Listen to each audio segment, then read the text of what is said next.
Hi, welcome to the Grizzly Den. We got a really special Grizzly Den for you tonight. Tonight our sponsor is the Walhalla Co-op, so thank you for sponsoring our show, Walhalla Co-op. And we're going to talk about the wrestling triangular that we had here, our home triangular, and that was very exciting. Yeah, and we went down to the region dual tournament, come back with a region championship. And we'll talk to Coach Sean Horgan, Coach Greenwood, and also we have Trevor Hinkle on. Anything else you'd like to add, Mr. Leitner? Nope, I think you pretty much covered it. All right, we're back with Coach Horgan on the Grizzly Den.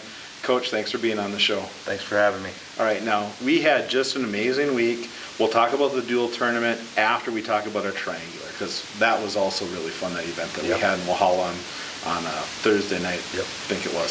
So let's talk about that and how your team fared. Well, it was originally scheduled to be just a duel with Pembina County and Harvey, and of course, as we've talked before, with all of the schedules being changed and stuff, we wanted to add a little bit to it. And, you know, for Harvey to drive all the way up here just for one duel, you know, we wanted to bring in some more teams for them as well. So we were actually able to bring in Northern Lights, which is, you know, Rolla, Rock Lake, St. John's, and Larimore. They got 4 guys, so they brought their guys up for everybody to wrestle too. It wasn't really a full duel, but and then us. So it was actually a quad, and we wrestled Harvey first, and you know, and we beat Harvey, and then we wrestled the 4 Larimore kids, obviously, and won that as well. And then had a real good duel with Northern Lights. It went back and forth, and there was a lot of high emotions, which I think prepared us well for a tough duels on Saturday. But then we ended up pulling it out in the end and beating Northern Lights as well on Thursday night. So, well, I'm a fan of moments, and no one had probably a bigger moment than Eli Bjorn said, just by sheer happenstance. The match happens to be tied, and he's going up, and we just got to get the victory. So let's talk about that one. Well, it's nice when you have your you know, your upperclassmen or your kids that have wrestled forever put in those pressure situations so they don't fold, and we felt confident with Eli going in there, you know, and we made a little switch at 220 heavyweight to kind of set that up. And yeah, Eli went out and got the job done. Kind of, you know, it's obviously a whole team effort going through the lineup. Everybody has to do their part, but when it comes down to that last match and every eye in the building is on you, there's a little added pressure on your back. So he took it, he handled it, and he got the job done for us. Well, he thrives on those moments. He had many of those moments in football season too. So, all right, okay, now let's move on to the duel, and I got to move this piece of paper here because I got something else we got to put on. That is our trophy here, Coach. Congratulations, first place in the Region 2 duel, and I know that meant a lot for you. So let's talk about that. Yeah, we had one heck of a day on Saturday. We went into the Region 2 dual tournament. We were the number 3 seeded team. So we wrestled the number 6 seed first of all with first round of the tournament, which was Harvey Wells County, and we beat them. And then we go into the semifinals up against Central Cass, who actually came in here to Walhalla and wrestled us the very first match of the year, and they beat us. So that's how they got seated ahead of us, and we knew that was going to be a tough duel. We knew we'd have a chance at it once we got all our guys in the right spots, got our lineup adjusted later in the year. But that's been a thorn in our side all year, and we've been gunning for them. They've got a heck of a program there, and in Central Cass as well. Coach Travis Lamar does a fabulous job with his team. It seems like every year since I can remember, it's been our 2 teams battling for, you know, it's usually battling for that number 2 spot, typically in the region, to go to state. And we've created a very respectful rivalry. You know, even our parents and our fans,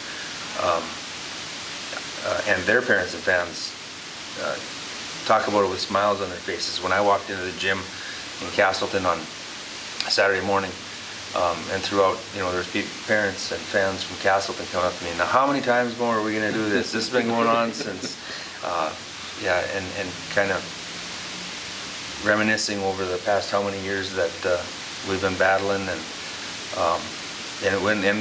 we ended up getting by them. I think it was 54-30, beaten by 24.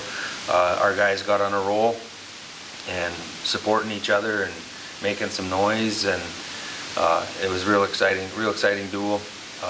Our fans were amazing. We have the best traveling fans out of any team in this region. And then in the finals as well, they got loud, and you could hear them. It was nice. Just a now, as far day. as that Central Cass is concerned, we're in Castleton for this tournament, so Yep. they must have had a great fan base there. They did, but we had more. Oh, really? Yeah, Okay. Yeah, like I said, you cannot beat our fans the way, and we travel the most out of any team in the region just by where we live, and they support us, and it's just such a boost having that fan support behind us, and it's great. Well, and then now let's talk about the championship match. We get matched up against Carrington. Yep. We hadn't faced them on the year, so we didn't quite know how that one would go, but we do know Carrington always brings a tough squad, and just an amazing match. Yeah, it was. We were scheduled to go to Carrington a couple weeks ago, and it was the day that after we had that rain on a Wednesday night, and Thursday the wind started blowing and the roads were just too icy to make it there. So we didn't get to duel them during the regular season. We knew they year after year, year in and year out, they have a very tough program. We've seen a lot of their kids in previous years, and they're very respectable kids. We went out and wrestled them, and just it was going back and forth a little bit. We were keeping it close.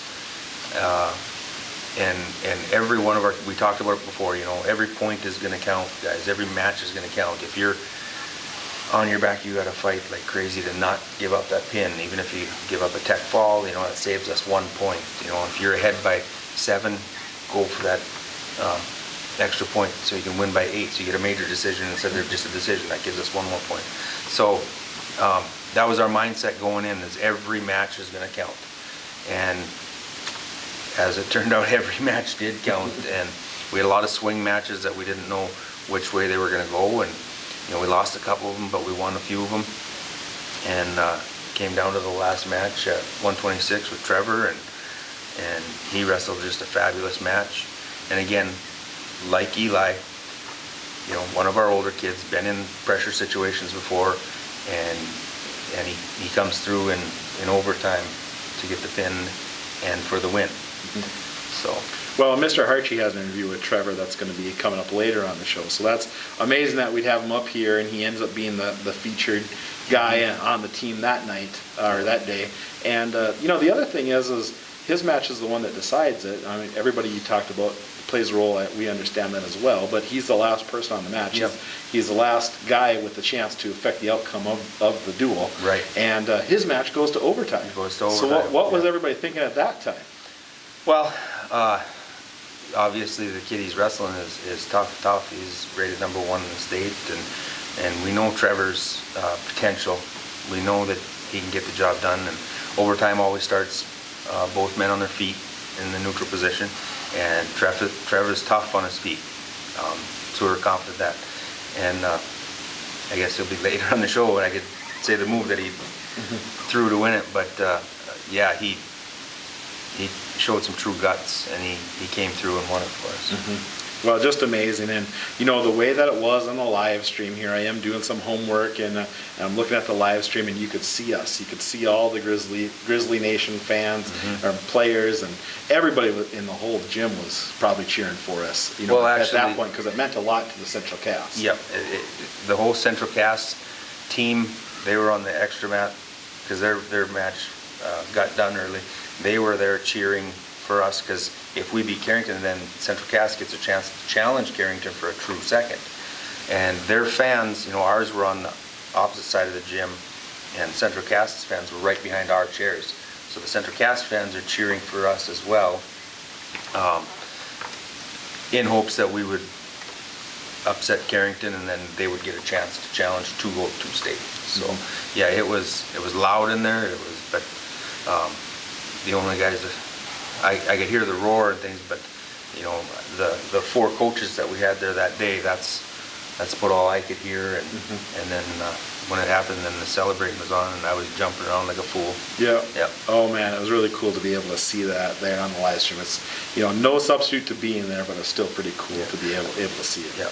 That's one thing that has been so nice this year. I've had so many people talk to me, tell me where they were and what they were doing when they were watching it, and you know, between phone calls and running into people, you know, at the grocery store or wherever today, throughout the day, and they relive the emotion of it, and that's been real nice that people who can't travel can still get to watch it.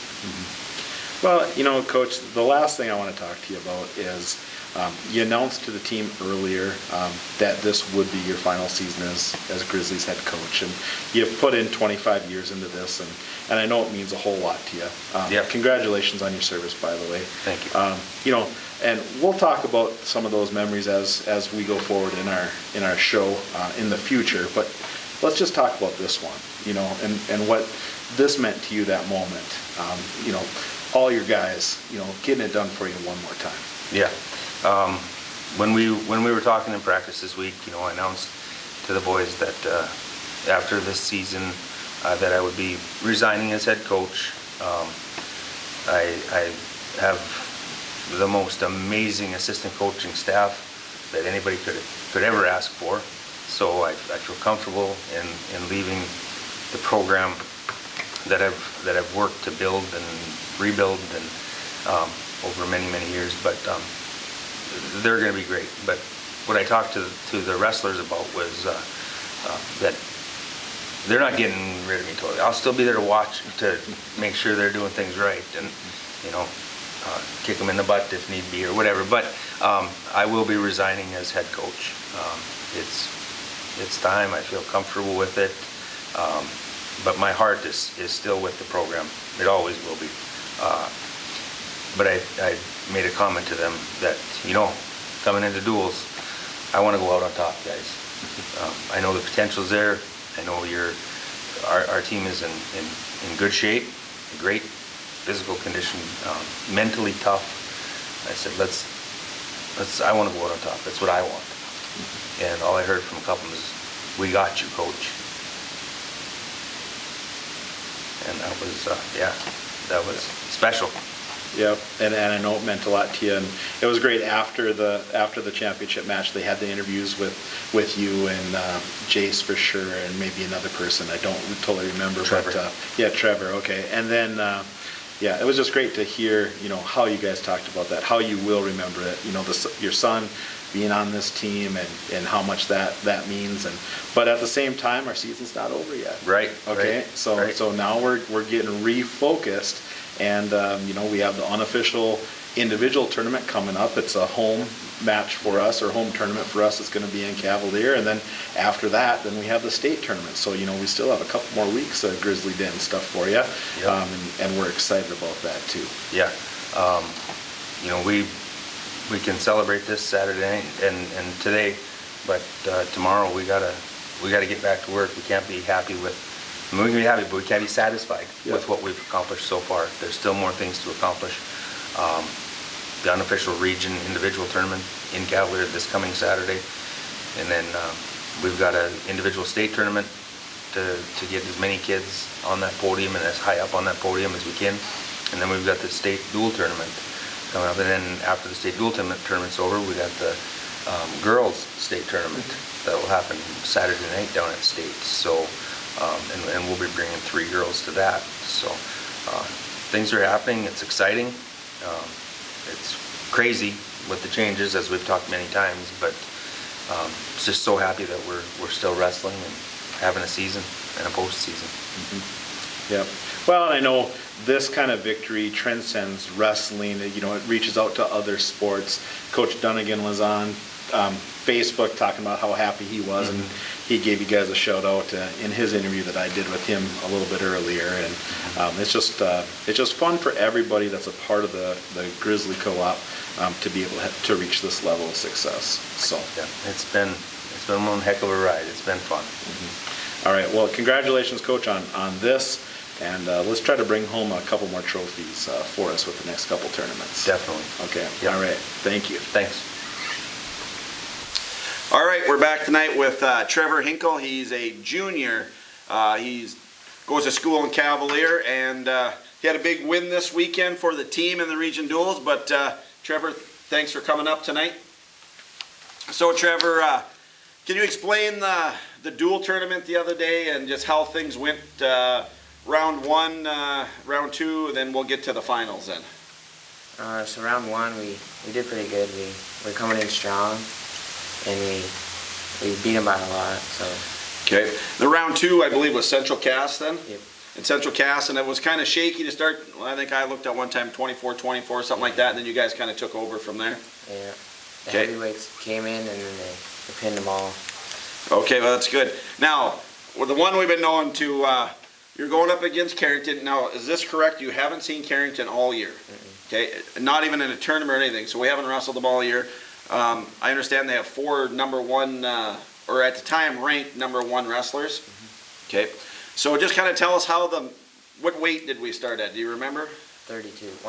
So is that Carson? Yeah. Okay, so Carson Brown starts it out, and as we go through, we have some very big wins for us, throughout the match. Now, when we get to you, it's all tied up. What's the score? I believe it was 36-39, and we were down or something. Okay, so we're down. So you have to get the pin to win the tournament?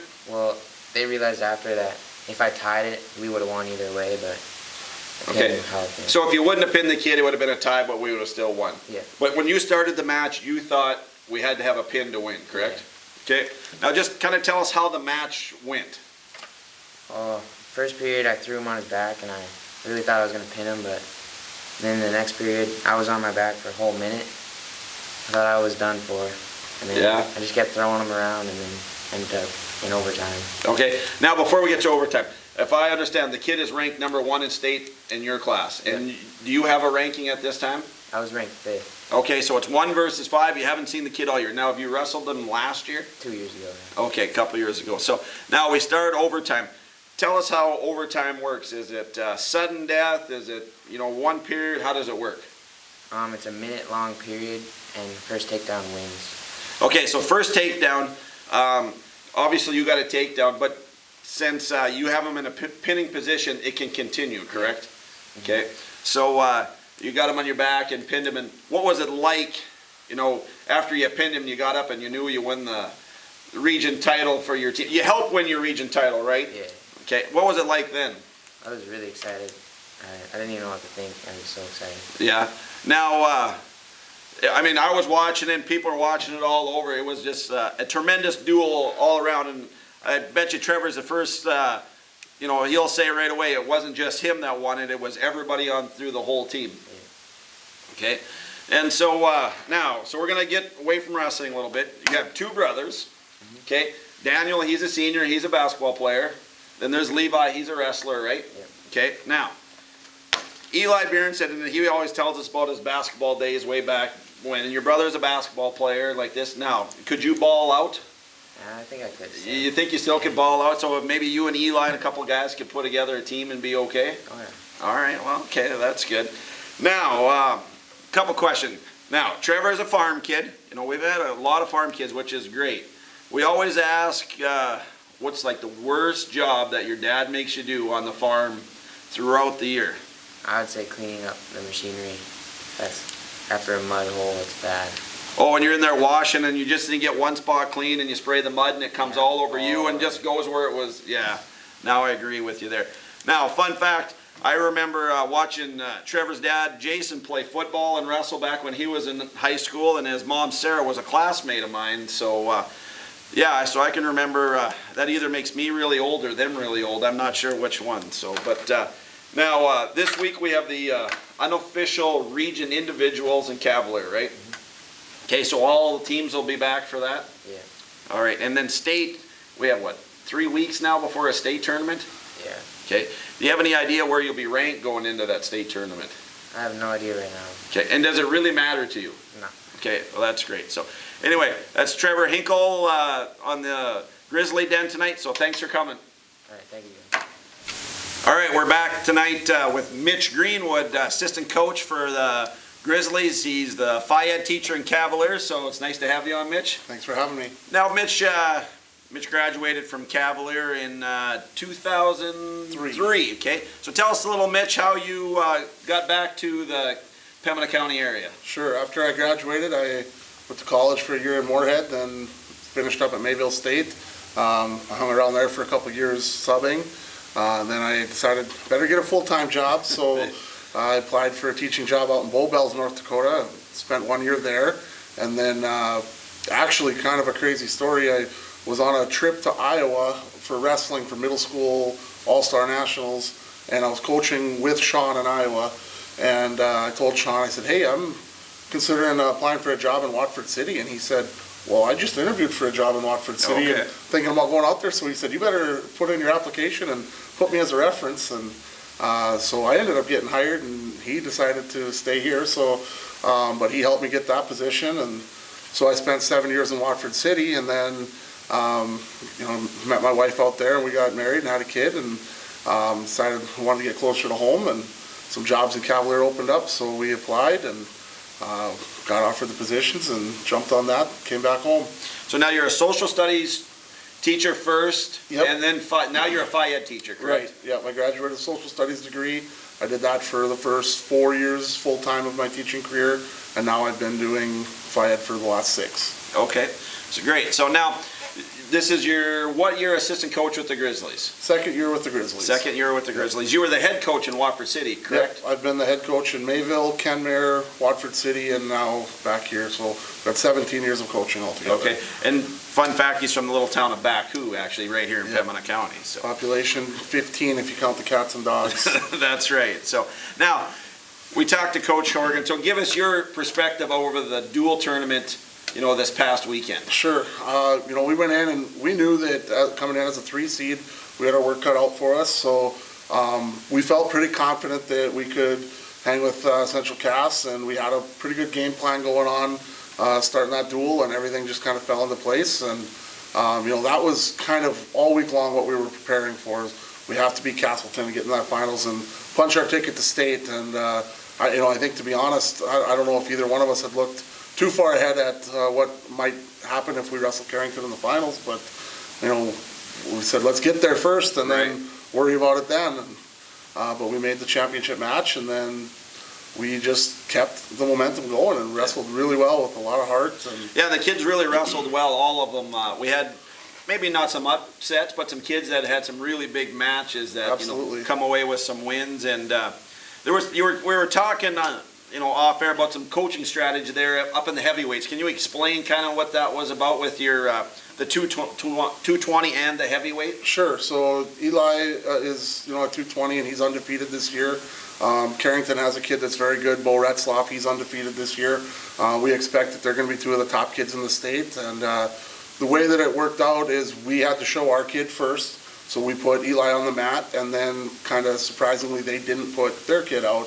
I guess I can only speculate, but their thought was that they weren't confident that they were going to get a pin at that weight class, and they were confident that he could pin whoever we had at heavyweight. Because if you just win by 5-3 score, it's 3 points. Right. If it's a major decision, which is how many points? Anything over 8 is 4. 4, and a pin is 6. Right. Now this is where the coaching strategy starts to come into play. So again, speculating that their thought was, we don't want to risk only getting 3 points at 220 and then give up 6 at heavyweight. They'd rather trade 6 for 6 and keep it even. And we're thinking maybe if they were trying to get a little momentum at that heavyweight to finish off. Right, yeah, you get that big win if you can get the pin, and then, wrap around to the little guys. And, coming back, when we started at 106, they had a top 5 ranked kid in the state, so he got a pin to put them up by 3 at that point. And then we received a forfeit at 113 to go up by 3, but they had the number 2 ranked kid at 120 and the number 1 ranked kid at 126 in the whole state to finish things off. So, I think that was their. They were feeling pretty confident at that point. Yeah, if we can keep it within reasonable distance, we're going to win the last 2, they thought. So, and why not? When you've got an undefeated number 1 ranked kid at the last weight class, right. You're confident he'll win. But we what an exciting match, though, wasn't it? At the end. Now we did talk. If that would have ended up in a tie, what would have happened? If the duel ends up in a tie, then they go to a criteria, and there's a list of different things that they look at. We haven't 100% went back and looked at the stats, but I think that what it would have come down to was they had forfeited 2 matches to us, and we had only forfeited 1 to them. So I think that would have given us the edge. Okay. So I think we would have won either way. But wasn't it kind of fun not knowing that at the time? It's Yeah. and sending Trevor out there, it's like, come on, kid, we need one Right, here. and so. I told Trevor going into that match, I said, hey, don't worry about this duel, just go out and win the match. Yep. And then whatever happens, happens. And, so we would have been happy with the decision, and it was kind of neat because there was a duel going on the other mat. And so we had 2 refs on our mat, and there was 1 on the other. And when that other duel finished up, the other referee came over to our mat, and he pulled out a rules book, and he was already going through the criteria. And, Yeah. so everyone was thinking about it. Yeah, and what a good spot for Trevor. It's not just the dual tournament, it's also, this could really improve his seeding for the state tournament coming Absolutely. up. So, pressure situation on him, and just kudos to him. I've always said Trevor is, one of my favorite kids to watch. As the opposing coaching against him in football, you always have the couple of kids you pick out. It's like, God, that kid really is just a player, and he just works hard. And I've always said that about Trevor, and he just showed it here in this. Right, that's what I said too. I said I wouldn't, not anything against anybody else on our team, but I just think Trevor is a big gamer, and I said that's out of anyone on the team, that's who I'd want in that position with that pressure. I thought he could get it done. So yeah, and I agree 100%. And I haven't watched a whole lot of wrestling, but I've kind of followed Trevor's career a little bit, and I've watched him in some really big football games, those state championship games. He's a gamer, so. Yep. And so now this weekend we have the unofficial region individual tournament in Cavalier this weekend. And can you tell us what time that starts and everything? Yeah, we are weighing in at 10 o'clock with wrestling starting at 11. We'll have 2 mats in the gym in Cavalier. All 9 teams in the region are invited, and they've all confirmed that they're coming, but we don't know if they're going to bring their full rosters yet. So. Right, it's not where they have to bring everybody. Right, They can set some kids out if they need injuries or just. Yep. So, will that be broadcast, on your NFHS out of Cavalier? I believe it will be broadcast. I'm not sure what platform we'll be using yet. Okay. I talked to our tech guy the other day, and he had talked about maybe putting it on a YouTube channel. Okay. We've had a few issues with our NFHS, so we want to make sure that it's broadcast. And he mentioned maybe Tornado Vision on the Polar channel as well. Now, because it's not an official regional tournament, we can broadcast it. We don't have to go through NDHSAA and get those rights. So, and we'll let all you fans out there know by Saturday what we can do if we have to bring our North Border live stream over, or we can have them put it on there or something like that if the NFHS is. So we'll let you know on all of our social medias coming up here by the end of the week. All right, Coach, let's first start off with the Grizzlies. We'll talk about that triangular that we had versus Harvey Wells County and then also Northern Lights. I think the big moment of the night was Eli Bjornstedt, his final match that he had with the Northern Lights match on the line. Yeah, he secured the victory for us, and just a great match by Eli. Went out and just took care of the kid, and it was fun to see. Well, in these dual formats, even if someone gets beat, you don't want to get beat by more than 8 points or more than 7 points. Otherwise, it's a major decision. You definitely don't want to ever get pinned. So everybody's out there fighting for that, and at the end, sometimes it comes down to maybe the last person, and just a very exciting moment. And of course, it was fun just to have the Eagles or the Grizzlies play so well against Harvey Wells County as well. Yeah, it was. Talking to Coach Green, we talked about how some of that coaching strategy takes place in that region championship duel with Carrington over the weekend. Can we give up some points here to take some points here? There's a lot of strategy in all of that. Well, of course, you mentioned the dual tournament. Pembina County North goes down. Our Grizzlies take care of business, bring home a region championship for Coach Horgan and everybody. Just a real fun moment and great for us to all be able to talk about here on the Grizzly Den, and for so many of us to watch it on that live stream that Central Cass had. Yeah, it was. I was in Fargo at my daughter's barrel race, and I'm watching it on, you know, and I'm kind of moving around in my chair and standing up and almost yelling, so everybody kind of probably thought I was a little crazy there. But I that was all over the place, I think, for watching that. Well, our path to victory there starts off against Harvey Wells County. Again, that's the same Harvey Wells County that we played on Thursday night, so we're very familiar with each other. And then we get to another team that we're very familiar with when we play Central Cass for a chance to represent in the championship round. And then we get number 1 seed Carrington. So each of those matches was very entertaining. Central Cass was just a big rivalry for us all the way through. Yeah, it was, and then lost to them earlier in the year here at home. So that was a big for us to go down there and get a nice solid victory against them. Well, and then we get the big win against Carrington, I should say. Pembina County North gets the big win against Carrington, and just to have that come down again to the last match, however it shakes out, to have Trevor Hinkle in that moment capture the victory for us. I mean, all the guys on that wrestled played a role in that, but just you know, for the big fella, he's not that big. Just the little guy, the little guy, medium guy. All right, but he's got a big heart for sure, because he took that guy to overtime and gets that first takedown. And he was the number 1 ranked kid in the state at the time. Yes. So I mean, that was huge, and that was huge for Trevor to beat the kid, to help his ranking, and to win the dual tournament for us. Well, now we're excited to see how that shakes out for the state tournament, and of course the individual tournament coming up on Saturday. So, gosh, it was just a great week for the Grizzlies. Now, Coach Horgan and I talked about his retirement too, and you know, you've been here a little bit longer than I have, you know, in the area. Could you talk a little bit what Sean Horgan has meant to the Grizzly wrestling program? Yeah, Sean, I can remember when he first started here. I had just moved back, and he had just moved here too, and our program we were solid, you know, the 80s, you know, and 90s, and maybe we took a little bit. And when Sean got here, he kind of just revamped the whole program, and he's been a state contender, and you know, all throughout his career, and he's raised the level of our program to, you know, the best in the state in my eyes. And he's just been a tremendous asset to the school and the community, and I know the kids are sure going to miss him. And you know, Sean gets those kids to run through a brick wall for him. You know, they love him to death, and we're sad to see him go. Well, I know Coach was Region 2 Coach of the Year last year. I know just by looking through some papers, he's been North Dakota Coach of the Year as well. So, you know, there's all kinds of titles that he has. Of course, he was wrestling for Walhalla in his high school days and has a state championship to his name too. So, plus just what the Horgan family has meant to our area in wrestling. Yeah, it's just a great family to have around, and we're definitely going to miss Sean as being our head coach and the leader of this group. All right, well, congratulations, Sean, on your retirement, but it's still not over. We got a couple more weekends wrestling, and we're excited to bring it to you here on the Grizzly Den and see it live in action too. So, go Grizzlies.